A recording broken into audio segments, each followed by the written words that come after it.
네, 폐암이란 폐와 폐 및 기관지에 생긴 악성 종양을 말하며 발생한 부위에 따라서 중심부에 생기는 폐문이라는 굵은 기관지에 암세포가 생기는 중심형 폐암과 말초 부위에 생긴 말초형 폐암으로 구분할 수 있습니다.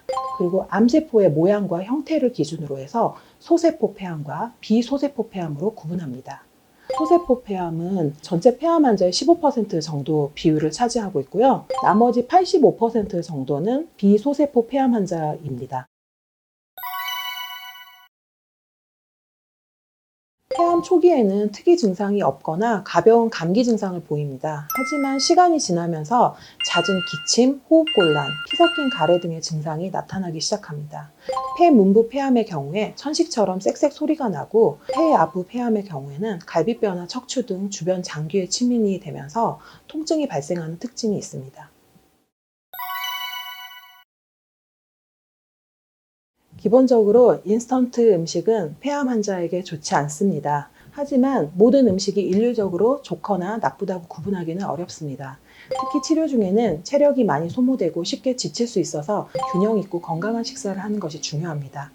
항암 치료 중에 회는 피해야 합니다. 백혈구 수치가 감소해 면역력이 떨어지기 때문에 세균이나 기생충에 감염될 위험이 커지기 때문입니다.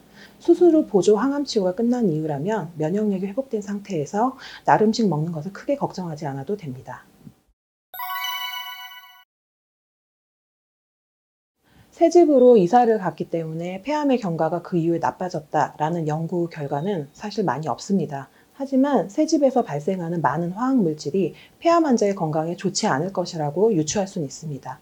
이사를 가게 된다면 환기에 신경 쓰고 친환경 소재로 인테리어를 하는 등의 화학 물질에 대한 노출을 예방하는 조치가 좋겠습니다. 네, 요즘에 미세먼지에 대한 관심들이 많으신데요. 지름이 10마이크로미터 이하의 작은 입자를 말하고 이러한 입자로 형성된 먼지를 미세먼지라고 합니다.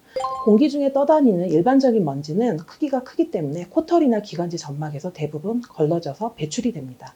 하지만 이러한 미세먼지는 코나 기관지에서 걸러지지 못하고 폐포까지 침투하게 되어서 폐포 손상을 일으키게 되고 알레르기 비염, 기관지염, 폐기종, 천식 및 만성 폐쇄성 폐질환, 폐암 등의 각종 호흡기 질환의 원인이 될 수 있습니다. 네, 폐암은 아시다시피 국내에서 사망률이 가장 높은 암입니다. 그 이유는 폐암의 초기 증상이 거의 없기 때문입니다. 가벼운 감기 증상을 보이기 때문에 환자들이 거의 그 증상을 인지하지 못하고 있다가 다른 장기로 암이 퍼져서 치료가 힘든 경우에 이르러서야 병원을 찾는 경우가 많아 생존율이 매우 떨어집니다. 조기 발견한 경우에는 수술 후의 완치율이 70%에 육박하지만 조기 발견 환자는 현실적으로 전체 환자의 20%가 안 될 정도로 매우 늦게 발견되는 경향이 있기 때문에 정기적인 건강검진이 매우 중요합니다. 비소세포 폐암은 주로 수술을 통해서 암 조직이 있는 폐의 일부나 전체를 절제하고 전이 가능성이 있는 주변 임파선 조직들을 함께 절제합니다.